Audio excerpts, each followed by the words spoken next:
Bismillahirrahmanirrahim. Өтө чоң алым Аллама Суюти рахматуллахи алейхи айтат. Мен жашоома ушундай акыбалдар келип, өтө катуу ооруп калдым. Ооруп калып, эч ким менин ооруума бир диагноз кое албады, жана мен ооруума эч бир дарыгер дары таба албады. Натыйжада өлүм төшөгүндө жатып калдым, ордумдан төшөктөн тура албай калдым. Ушинтип бир түнү өтө катуу уйкуга батып кеттим. Түшүмдө ошол бөлмөмдө бир жарык нур пайда болду.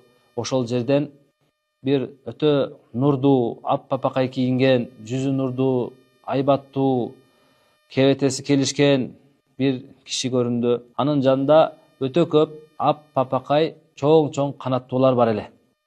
Ал мага жакын келип отурду дагы, сен ушул калималарды окубайсыңбы деп мага бир нече сөздөрдү кайталатып жатты. Ал сөздөр: Бисмиллах, Робби Аллах, Хасби Аллах, Таваккалту алаллах, И'тасамту биллах, Ва фаввалту амри илаллах, Ма ша Аллаху ла куввата илля биллах.